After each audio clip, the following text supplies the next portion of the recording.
baca basmalah. Bismillahirrahmanirrahim. Raditu billahi robba wa bil islami dina wa bi Muhammadin nabiyya wa rasulah. Rabbi zidni ilma warzuqni fahma.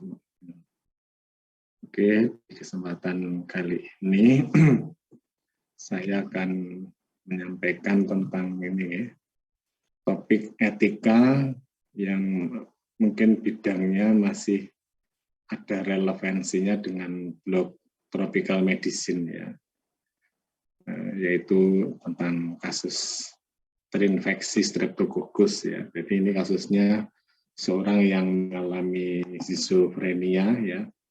Skizofrenia itu gangguan jiwa berat ya. Skizofrenia mungkin kalau yang sering jenengan jumpai orang yang sampai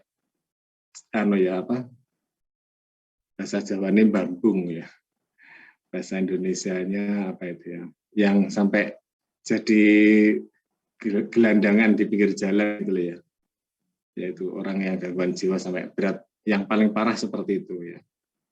Ya ada, ya jelas kalau gangguan skizofrenia itu orangnya sudah tidak insight-nya ya, insight terhadap diri sendirinya juga tidak baik ya. Kadang dia mengalami kepribadian yang pecah gitu ya, atau mengalami halusinasi, mengalami waham ya, ada pikiran-pikiran yang tidak realistis ya, misalnya seperti dia merasa dirinya sebagai titisan dewa ya, atau misalnya titisannya dari Bung Karno gitu ya, seperti yang saya jumpai dosen-dosen di rumah sakit jiwa ya. Intinya bahwa cara pandang terhadap diri dan lingkungannya itu tidak baik gitu ya. Sehingga orang seperti ini kan tidak bisa membuat keputusan yang jernih kan ya. Mau dia sendiri mempersepsi diri dan lingkungannya saja mengalami gangguan, apalagi dia harus membuat keputusan ya. Intinya seperti itu guys. Jadi schizofren sudah punya bayangan ya. Misalnya nanti istilah ini schizofren akan mungkin jenengan kenal itu di blog psikiatri ya, mungkin di semester 7 ya. Jadi masih lama ya. Tapi istilah ini ditampilkan karena ini berkaitan dengan pembahasan etik ya. Jadi kasusnya seorang pria berusia 42 tahun menerima pengobatan neuroleptik ya. Jadi obatnya itu namanya neuroleptik ya. Jadi skizofrenia ini obatnya namanya neuroleptik ya. Ya, terus ini tujuannya agar dapat memperbaiki insight-nya ya. Menghilangkan halusinasi, menghilangkan tadi ya pikiran-pikiran yang tidak realistis ya, waham ya. Itu dasar neurologisnya itu karena ada ini ya, neurotransmitter yang tidak tepat ya, tidak tepat diproduksi dalam dosis yang tepat, sehingga mengakibatkan orang mengalami tadi gangguan persepsi seperti itu ya. Jadi tetap ada penjelasan biologisnya sehingga dapat dikembangkan obat-obat ya untuk mengatasi gangguan tersebut ya, walaupun mungkin tidak bisa senormal orang yang biasa ya, kalau yang sudah tahu. Ini pasiennya tidak bekerja ya, unemployed ya, jadi pengangguran, tapi fungsinya itu mandiri ya. Mungkin kalau Anda jenengan jumpai itu di Desa Gonilan, itu ada orang yang profesinya sebagai tukang parkir ya. Kalau jenengan mengerti, ini saya sampaikan karena ini mahasiswa kedokteran semuanya gitu. Jadi memang secara etika kan harusnya nggak boleh menceritakan ya diagnosisnya orang kepada orang lain ya. Tapi jenengan sendiri kalau mungkin pernah makan di dapur Bunda ya, sudah tahu ya. Sudah tahu, yang sudah pernah menjelajah di Solo sini ada dapur Bunda ya. Nah, itu dekatnya West Corner ada kayak kafe gitu ya. Mas Afif tahu ya Mas? Sudah? Sampun dokter. Sudah tahu ini? Sudah ya? Sudah pernah makan di dapur Bunda ya? Malah sering dokter. Sering di sana ya? Itu khasnya itu pecel ada jamur ya, jamur goreng. Oke dokter. Nah, itu yang bikin laris. Anak saya itu juga mania di sana. Salah ya, maksudnya kalau pengen pecel. Ya, yang saya ini contoh orang skizofrenia tapi sudah fungsional gitu loh ya. Itu tukang parkirnya itu namanya Mas Budi ya. Sudah pernah ketemu belum? Tukang parkirnya itu namanya Mas Budi. Sudah dokter ketemu. Ya itu contoh gambaran orang skizofren ya. Ya. Ini saya melanggar kode etik ya, tapi ini insya Allah insya Allah jadi teman sejawat semuanya ya. Nanti dengan lulus nanti jadi teman sejawat saya ya. Ya itu tadi contoh ya. Dia maksudnya walaupun tidak bekerja tapi dia fungsional ya, bisa pakai pakaian baju sendiri, mandi sendiri gitu ya. Tetapi dia ini masih punya pikiran tadi ini cara ciri khasnya ya. Schizofren itu salah satu jenis, ini salah satu jenis ya, tidak semuanya ada seperti ini. Ini ada pikiran anehnya, dia merasa bahwa meyakini, dan dia meyakini ya, tetangganya itu masuk rumahnya dan mencuri uangnya ya. Dan karena itu dia sangat jarang meninggalkan apartemen. Ada waham, karena ada namanya waham curiga ya. Ya. Jadi saya terminologi istilahnya biar paham ya. Ya itu ya. Namanya waham curiga ya. Jadi intinya seperti itu ya. Jadi ini berarti cara berpikirnya belum normal maksudnya. Saya ingin menunjukkan seperti itu ya. Jadi cara berpikirnya masih belum normal. Ini makanya dokter ahli spesialis kedokteran jiwa SPKJ ya, dokter Erna ya di tempat kita. Dokter jiwa itu dia harus normal jiwanya ya. Karena pemeriksaan jiwa itu ukurannya itu adalah pemeriksanya. Kalau yang memeriksa tidak normal, bagaimana dia menentukan yang diperiksa normal atau tidak gitu loh ya.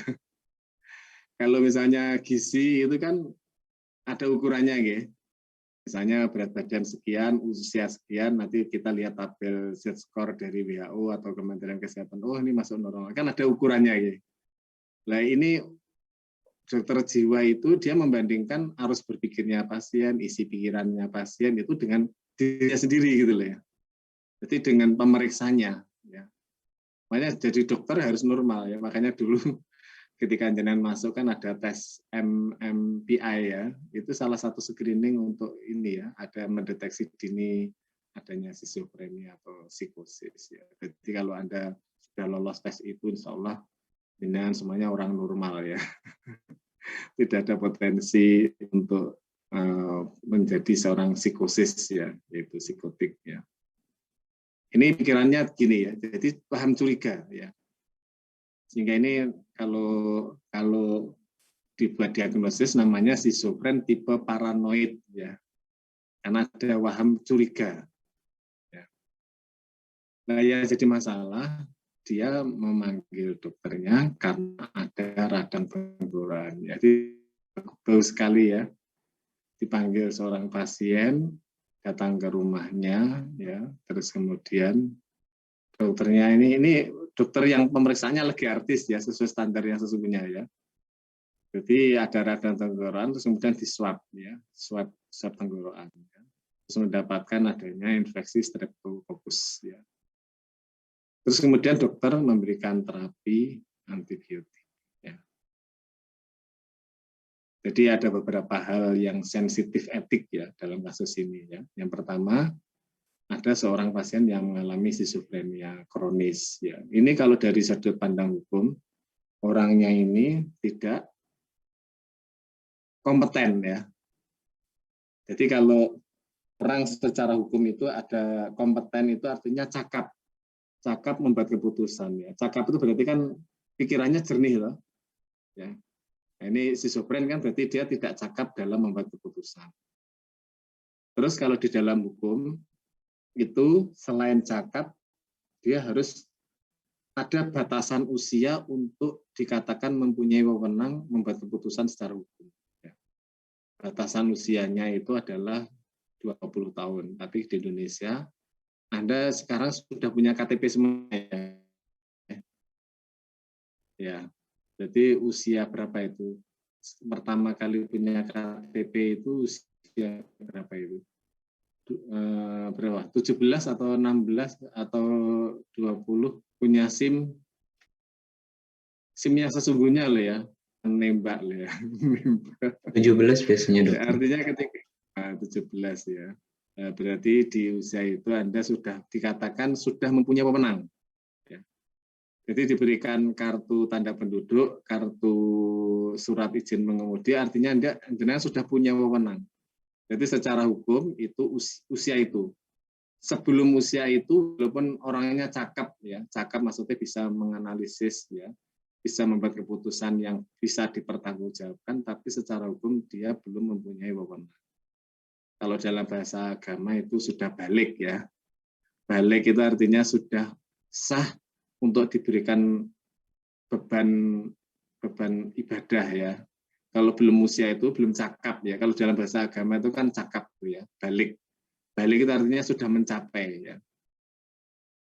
Ya itu. Nah, itu. Jadi ini problemnya secara hukum sudah usianya usia berwenang, ya, di atas 42 tahun. Tapi problemnya adalah dia tidak cakap, ya, dalam membuat keputusan. Permasalahannya, ya, dokter ketika dia harus melakukan suatu tindakan, ya, tindakan untuk menegakkan diagnosis atau tindakan untuk melakukan terapi itu harus persetujuan pasien, kan? Jangan sudah terbiasa kan di skill lab itu, Bapak, ini Ibu, Mas, ini saya periksa untuk mengetahui kan menyebutkan tujuan pemeriksaannya, kan? Itu sebenarnya secara tidak langsung jenengan sudah mempraktekkan informed consent sebenarnya. Ya. Makanya di kasus anak itu kan informed consent-nya walinya, kan, orang tuanya, kan. Ya. Anak karena anak belum cakap dan belum punya wewenang, ya. Maka ini walinya, ya. Nah, makanya terus akhirnya pasiennya, apakah Bapak setuju gitu, ya? Pertanyaannya gitu kan pas waktu skill lab itu. Ya Dok, saya setuju, silahkan, kayak gitu. Jadi itu sudah konsen, ya. Jadi informed consent, dan jenengan melakukan dua aktivitas, ya. Pertama, memberikan informasi yang memadai tanpa ada ditutup-tutupi. Terus kemudian informasi tersebut bisa dipahami oleh pasien dan pasien bisa memahami. Maka di sini cakap itu dimaksudkan bahwa pasien itu secara neurologis, neurokognitif, ya, neuroscience itu dia sudah bisa memahami konsekuensi akibat dari sebuah tindakan medik. Ya, gitu ya. Ya. Jadi kan makanya jangan mengatakan mungkin nanti tidak nyaman, ya.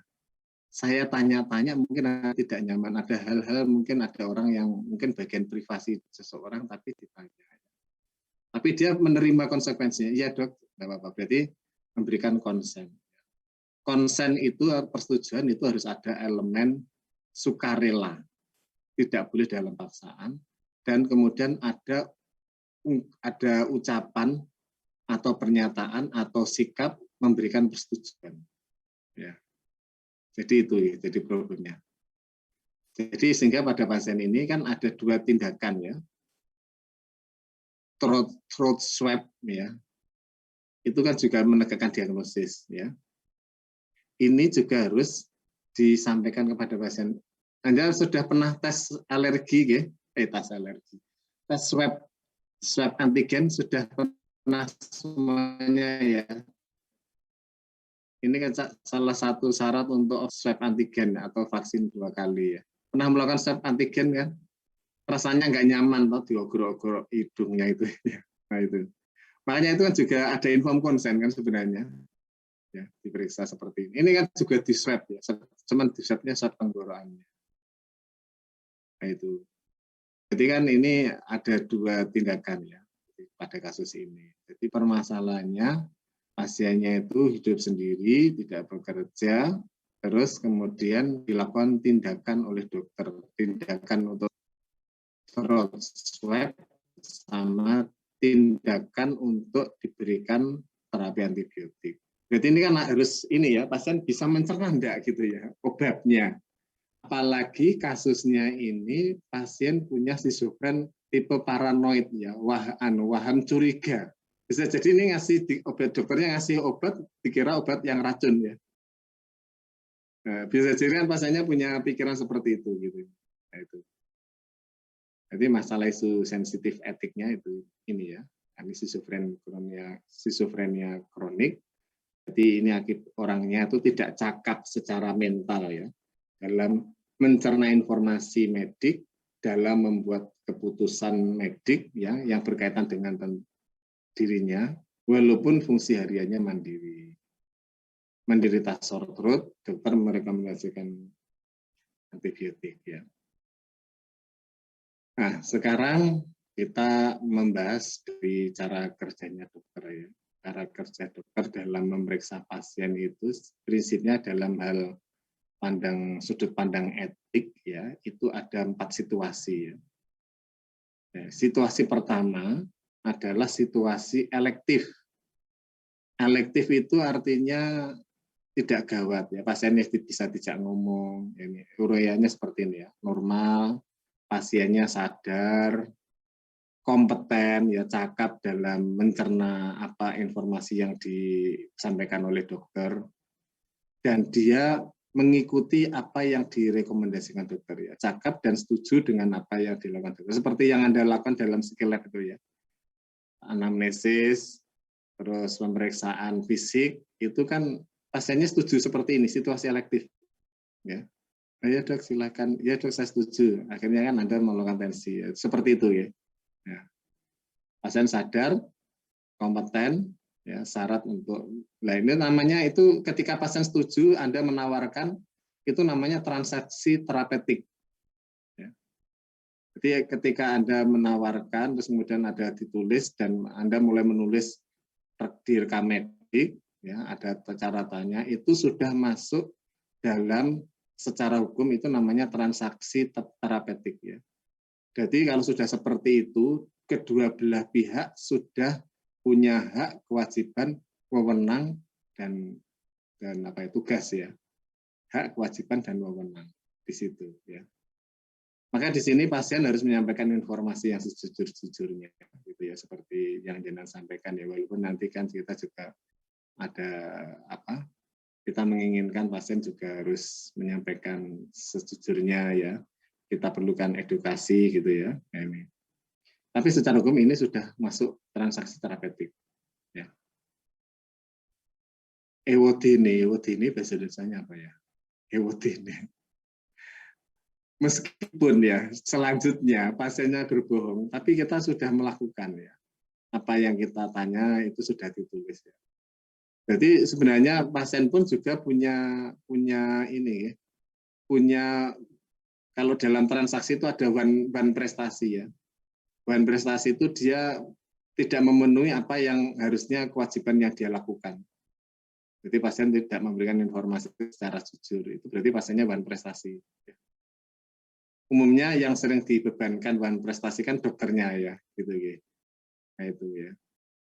Jadi di sini kewajiban etik dokter ya, seperti yang Anda lakukan dalam pemeriksaan anamnesis, pemeriksaan fisik ya, keterampilan di skill lab itu. Kewajiban etik dokter itu adalah memberikan pelayanan profesional medik sesuai standar tertinggi profesi ya. Jadi Anda melakukan standar tertinggi profesi anamnesis misalnya. Anda harus melakukan misalnya 7 item anamnesis ya, apa yang dirasakan, kapan mulainya, apa yang meringankan, apa yang memperberat, makin ke sini apakah gejalanya makin berat atau ringan atau tetap ya, terus gejalanya di mana, itu standar tertinggi profesi ya dalam hal anamnesis. dalam melakukan pemeriksaan tensi juga Anda melakukan standar tertinggi profesi. Pasiennya berbaring dulu biar tenang sambil kita mempersiapkan alat, terus kemudian tensi cuci tangan dan sebagainya. Itu standar tertinggi profesi. Terus melakukan golden rule principle ya. Golden rule principle itu kalau saya jadi pasien, saya pengennya tuh dokter melakukan apa? Nah, yang ingin saya lakukan, saya inginkan dari dokter, itulah yang kita perbuat ya ketika kita jadi dokter. Ya, seperti itu ya. Jadi kita dalam golden rule principle itu adalah ini tadi standar tertinggi. Jadi kan kita menginginkan dokter yang merawat kita itu melakukan dengan standar tertinggi profesi. Makanya itu kita juga harus melakukan standar tertinggi profesi. Ini dalam situasi elektif ya namanya ya. Sampai sini paham ya, situasi elektif ya. Terus kemudian kita masuk di situasi yang kedua. Ini situasinya gawat darurat. Ini orientasinya penyelamatan nyawa, ada keterbatasan waktu. Jadi waktunya sangat terbatas, nyawa harus disampaikan. Kalau problem seperti ini, kita ngejak diskusi pasien kan susah ya. Pak, ini saya jelaskan gini, pasien salah. Misalnya gitu ya, salah sesak, salah mau meninggal, ini jejak diskusi, pasien nggak mungkin. Ini harus ngejar waktu ya. Maka di sini beban sepenuhnya itu pada dokter. Jadi dokter punya wewenang hampir 100% itu pada dokter. Dokter ketika melakukan tindakan medik dalam situasi ini tidak ada orang yang bisa menyalahkan dokter. Ya. Jadi tidak ketika dalam situasi gawat darurat itu dokter tidak bisa dipersalahkan. Gitu. Karena itu kewajiban etik dokter adalah jangan melakukan tindakan yang membahayakan pasien. Karena pasien dan masyarakat itu sudah mempercayakan sepenuhnya pada kita. Ya. Maka di sini ada first do no harm. Kalau bahasa Latinnya primum non nocere, jangan mencederai. Pada saat yang sama juga biasanya ya, jangan melakukan tindakan nyari untung ya, mumpung kesempatan mempercaya terus kasih tarif yang besar gitu ya. Karena yang paling tahu kita gitu ya. Nanti mungkin di rumah sakit centang biayanya mayor, double mayor gitu ya. Padahal mungkin hanya mayor satu saja gitu ya. Makanya ini ada kewajiban moralnya kita. Jadi seperti ini ya. Seperti pandemi ini juga kegawat daruratan. Maka di sini kan pemerintah melakukan swab antigen kan nggak perlu inform konsen kan. Semua orang harus swab antigen gitu, nggak perlu swab. Kalau nggak mau ya sudah orangnya nggak jadi berangkat gitu loh ya. Nah, gitu ya. Ini swab. Jadi swab antigen dalam situasi pandemi ini juga nggak perlu inform konsen. Ya, swab antigen, swab PCR ya di pesawat itu semuanya wajib ya, tidak perlu inform konsen dan ini karena situasi gawat kesehatan masyarakat gitu ya. Nah, ini. Di sini maka tindakan yang dipilih oleh pemerintah. Jadi dokter bisa berperan jadi pemerintah ya ketika di kesehatan masyarakat. Itu tindakan yang dipilih itu vaksinasi, terus kemudian swab antigen itu jangan membahayakan. Tentunya kalau dalam kaidah Islam itu kan ada kaidah yakin. Yakinnya dokter itu adalah dalam domain probabilitas ya, peluang, probabilitas manfaat yang banyak dan probabilitas kerugian efek samping yang kecil. Gitu ya. Jadi prinsipnya yang harus kita tanamkan di benak kita ya. Sehingga kita bisa mengedukasi kepada pasien kita sehingga kita tidak over ekspektasi ya. Tidak over ekspektasi pasien ya. Jadi kita itu yakinnya itu adalah levelnya level probabilitas ya, bukan kepastian. Ya. Jadi menjamin kepastian prosedur ya, prosedur yang kita lakukan itu sudah pasti sesuai dengan lege artis ya, sesuai yang seharusnya. Masalah hasil itu adalah probabilitas. Probabilitas yang dipilih itu bisa jadi ya probabilitasnya 90%, 80%. Makanya kalau Anda lihat di penelitian-penelitian, itu kan mesti probabilitas keberhasilannya 98%. Probabilitas membunuh kumannya 98% dan sebagainya. Tapi di situ juga menyebutkan probabilitas efek samping yang terjadi di hari berapa persen. Kan tetap dong, makanya gitu ya. Ini yang perlu kita sampaikan kepada orang. Jadi termasuk dalam tindakan massal vaksinasi ini juga tetap ada probabilitas manfaat, probabilitas efek samping.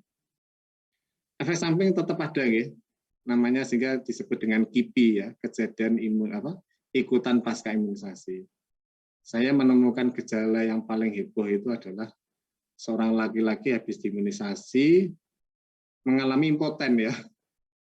Gendelalah seminggu lagi mau menikah ya. Waktu pasiennya datang di tempat saya itu. Padahal sebelumnya itu dia ngantar calonnya lagi sakit, terus besok lagi dia datang sendiri dalam keadaan wajahnya sudah kusut gitu. Habis imunisasi Moderna. Gendelalah dia tuh perokok berat ya. Rokok berat, jadi Cik Bujang itu ngerokoknya bisa sampai hampir 2 bungkus ya. Terus adalah kena Moderna mengalami inflamasi. Sebenarnya kan gangguan ereksi itu kan berkaitan dengan fungsi endotel pembuluh darah ya. Jadi makanya jadi dokter itu pasien itu sebenarnya nggak usah nunggu dulu sampai stroke ya. Stroke itu berarti sudah crash-nya besar itu ya, pembuluh darahnya. Stroke, gangguan jantung. Tapi sebelum itu masih ada ya demensia, pengurangan fungsi otaknya. Itu kan juga salah satu ini ya, gangguan vaskuler ya, kayak gitu. Nah, ini tadi kembali ke sini tadi. Jadi yakin aman itu dalam koridor probabilitas ya. Nah, yaitu ya probabilitas yang paling kecil. Setiap tindakan dokter walaupun hanya memberikan obat turun panas, tetap ada probabilitas terjadinya efek samping. Walaupun probabilitasnya 1/35.000 ya. Ada yang diberikan paracetamol mengalami Stevens-Johnson syndrome juga ada. Gitu. Tapi probabilitasnya 1/35.000. Gitu. Ya. Terus kemudian situasi yang ketiga adalah situasi yang membuat dokter harus hati-hati dalam melakukan keadilan. Di sini kita berhadapan pada pasien di mana karakteristik fisiknya, mentalnya, terus penyakitnya yang diderita itu berada rentan untuk diperlakukan tidak adil ya. Coba bayangkan ya, ada seorang pasien mengalami HIV positif, TBC, terus bau banget. Kira-kira jenengan bisa enggak melakukan pemeriksaan yang sangat legaris pada pasien tersebut? Bau. Nah itu, ya ini kan contoh ya, rentan ya maksudnya. Kondisi fisiknya itu membuat rentan kita jadi tidak bisa melakukan seperti pasien yang lain gitu loh maksudnya. Atau pasiennya ceriwit banget ya. Dalam bahasa Jawa itu, bahasa Solo itu cerewet banget itu ceriwit. Repot, ripit. Itu. Apakah kita menghadapi pasien seperti itu bisa enggak kita bisa melakukan dengan perlakuan yang sama gitu loh ya. Apalagi mungkin sudah kayak begitu agamanya berbeda dengan kita, pilihan partai politiknya berbeda dengan kita, pilihan presidennya berbeda dengan kita, lagi rame di medsos gitu. Itu pada saling unfollow delalah jadi pasien ya itu. Apakah kita bisa melakukan pemeriksaan atau tindakan medis, pelayanan medik yang sama dengan orang yang sejalan dengan kita? Ini problemnya. Nah, ini namanya sensitif isu keadilan. Ya. Berbeda ras, agama, dan sebagainya. Itu rawan banget. Apalagi berada dalam posisi minoritas yang berseberangan dengan pemerintah. Ya. Mungkin kita ya contoh di Thailand itu pemerintah mayoritasnya Buddha ya. tapi ada di sana ada namanya komunitas Patani ya, yang Muslim itu juga rawan ya. Terus kalau misalnya di Myanmar itu bagaimana tekanan politik pemerintahnya yang Hindu ya menekan Rohingya gitu ya, bagaimana dia harus berbuat adil. Jadi dokter di sana sementara tekanan politiknya seperti itu gitu ya. Nah, itu situasi yang sensitif dengan isu keadilan ya. Jadi 4 itu ya, saya sederhanakan 4 itu. Ya. Sederhana. Terus teorinya itu jadi mendasarkan mengapa kita harus adil, dan ada teori-teori macam-macam, ada dalil macam-macam. Mengapa kita harus profesional, ada dalil macam-macam, ada teori macam-macam kayak gitu ya. Jadi peristiwa seperti ini ya. Ini sangat disederhanakan. Nanti kalau jangan belajar teoretika itu intinya saya harus berbuat apa sih di situasi ini. Ini intinya kalau saya rangkum jadi 4 ini ya. Makanya nanti di blog bioetik nanti sendiri nanti kan Anda dikenalkan dengan ada beneficent, autonomy, justice, sama non maleficent. Tapi ini saya nggak nyinggung seperti itu. Setidaknya Anda sudah tahu situasi-situasi tersebut ya. Ini ya. Terus kemudian situasi yang keempat terakhir ya. Pasiennya sadar ya. Bisa sadar, bisa setengah sadar atau sadar ya. Kompeten, mestinya ini kompeten ya. Tetapi pilihannya itu bertentangan dengan indikasi medik, di mana indikasi kita jadi standar tertinggi profesi yang harusnya kita lakukan pada pasien ini tidak bisa kita jalankan karena pasiennya menolak, melawan apa yang kita putuskan. Padahal yang kita putuskan itu sudah sesuai dengan standar tertinggi profesi. Pasiennya melawan. Melawannya, menolaknya itu bisa jadi karena latar belakang agama, bisa jadi karena latar belakang pengetahuannya yang kurang, bisa jadi karena latar belakang tekanan keluarga, tekanan masyarakat di sana. Dulu pernah ada film ya di jam 12 malam, waktu saya masih suka begadang ya. Judulnya filmnya itu film serial kok, tentang kedokteran ya, tentang UGD. Itu ada seorang Yahudi mengalami HB-nya itu sangat turun drastis gitu ya. Berarti kan standar tertinggi profesi ketika menghadapi pasien seperti ini kan harus ditransfusi darahnya kan. Tapi pasien karena keyakinan agamanya itu menolak transfusi ya, mungkin bagi di film itu dalam keyakinannya orang Yahudi itu transfusi itu kayak haram gitu loh ya. Pasiennya menolak. Terus dokternya mempunyai siasat ya. Mempunyai siasat, pasiennya dikasih obat tanpa diketahui apa ini obat untuk sakitnya gitu ya. Ternyata obatnya isinya obat tidur ya, obat neuroleptik hipnosedatif ya. Pada saat pasiennya tidur ditransfusi. Itu terus kemudian selesai, terus pasiennya protes, wah saya nggak terima. Itu ceritanya. Ya, ini juga ini contoh ya, maksudnya ini autonomi ya. Ya, sensitif isu autonomi, tapi yang mengapa jadi isu karena pilihannya pasien itu berlawanan dengan indikasi medik, ya, sehingga dokter tidak terhalang untuk melakukan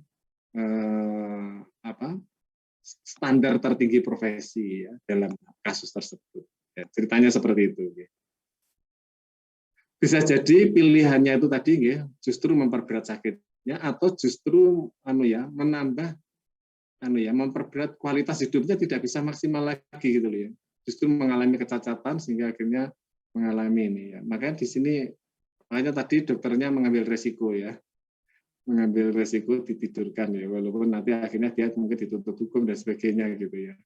Walaupun nanti mungkin sidangnya panjang, mesti jurinya memutuskan membela dokternya, walaupun nanti ini akhirnya juga selesai ya.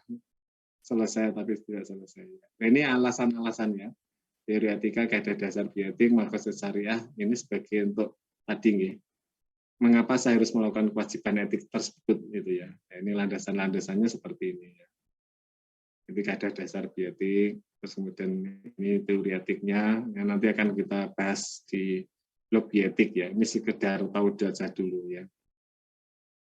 Kalau dalam Islam ini ya, jadi di sini kan kita juga harus menjaga agama, harus menjaga hartanya pasien, ya. Jangan sampai tindakan medik itu membuat Rp1 saja itu sia-sia gitu ya.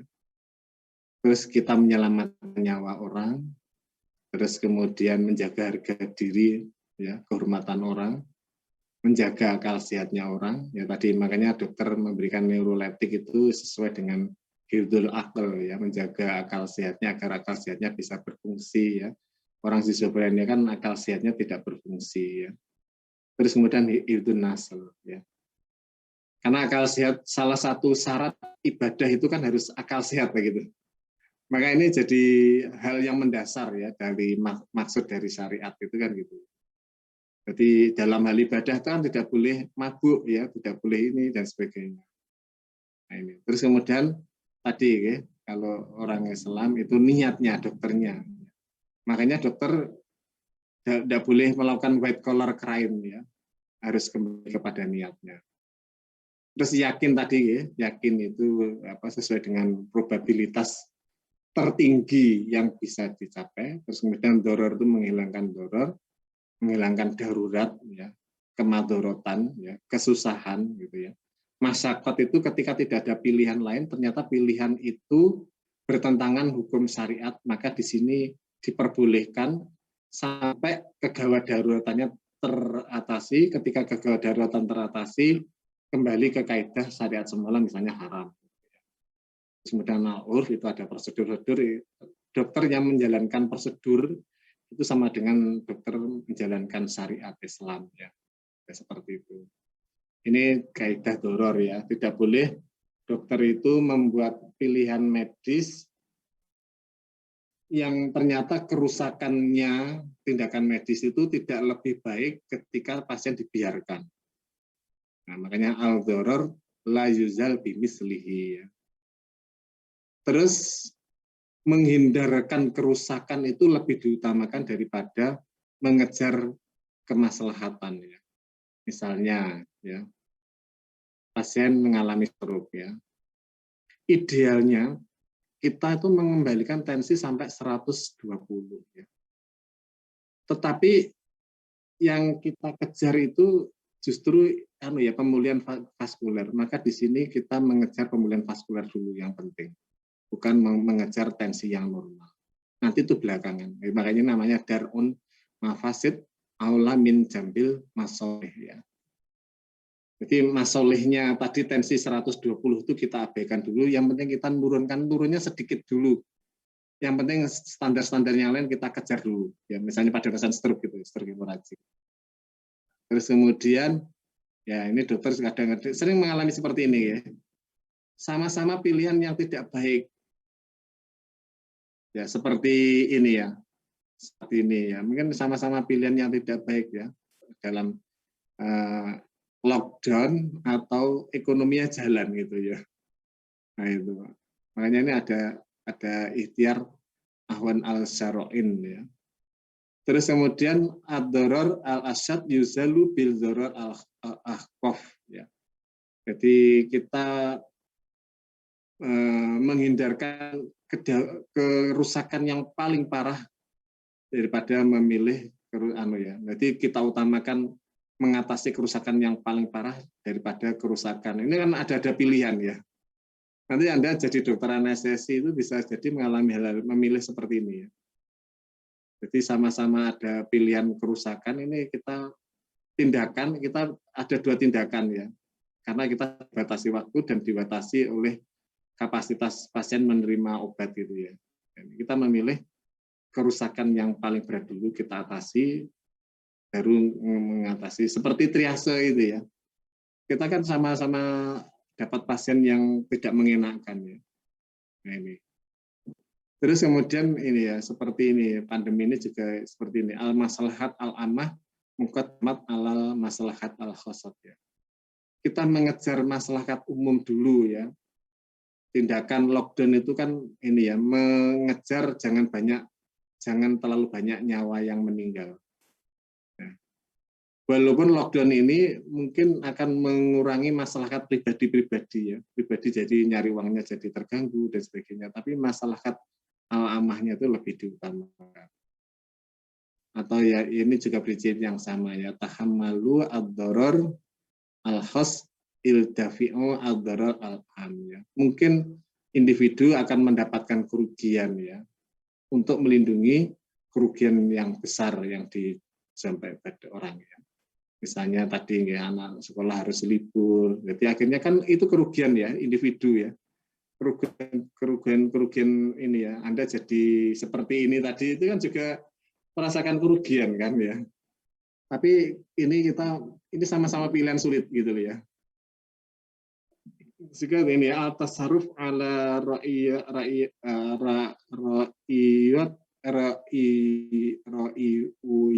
manatu bil maslahat ya. Jadi apa istilahnya tidak boleh melanggar hak-hak umum kecuali ketentuan umum bisa didapatkan ya. Jadi kita mengejar kemaslahatan umum ya.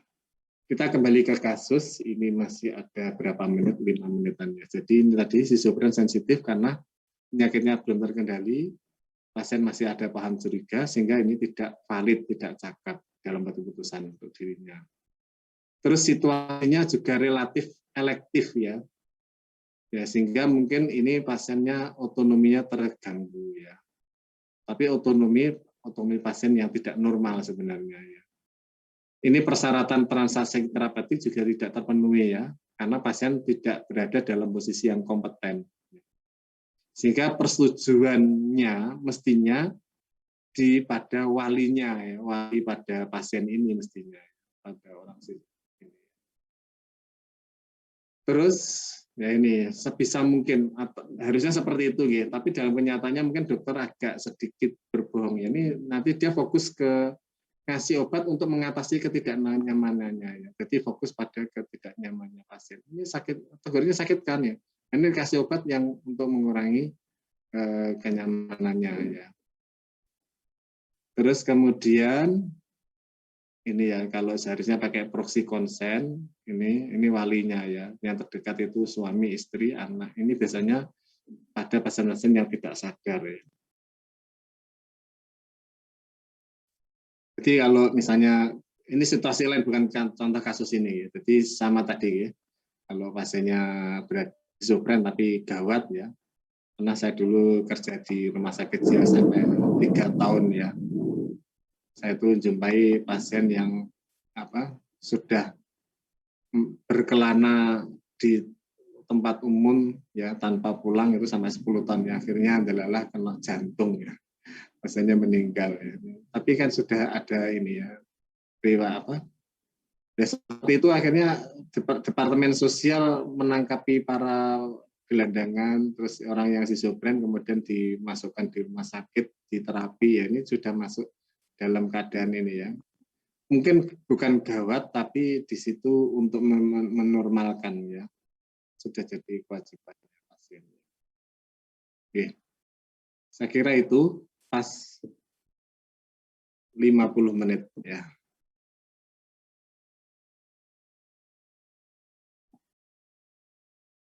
Sampai sini ada pertanyaan, ada yang ditanyakan. Ujian blognya kapan ya?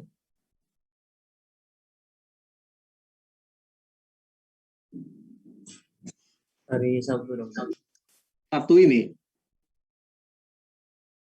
Sabtu pekan ini ya?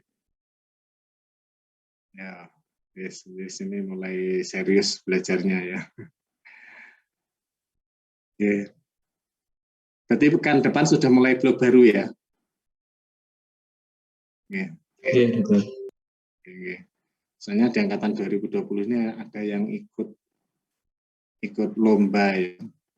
Saya pas jadi pembimbingnya. Enggak salah, siapa itu ya? Mbak Purista, kayaknya ada Mbak Lisanul juga kayaknya ya.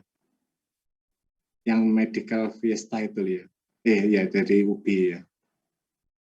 Ya nanti berarti saya minggu depan tak presentasi ya. Tak tagih.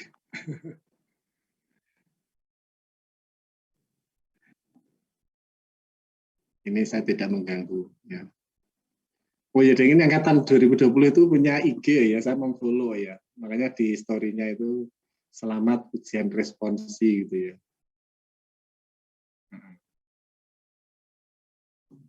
Oke, kalau nggak ada, kita akhiri sampai sini. Kita tutup dengan baca hamdalah dan doa untuk majelis. Alhamdulillahirrahmanirrahim. Subhanakallahumma wa bihamdika. Asyhadu an la ilaha illa anta astaghfiruka wa atubu ilaik. Kurang lebihnya mohon maaf. Ilahi fi sabilil haq. Fastabiqul khairat. Assalamualaikum warahmatullahi wabarakatuh. Oke, saya izin sebentar, saya tak screenshot dulu sih ya, jangan meninggalkan dulu ya. Saya screenshot ini untuk saya sendiri, untuk BKD ini ada 4 halaman, cuman jangan meninggalkan dulu. Ya sebentar ya, baru halaman 2, hujannya tenanan ya, suara geledeke halaman 3. Terus halaman 4.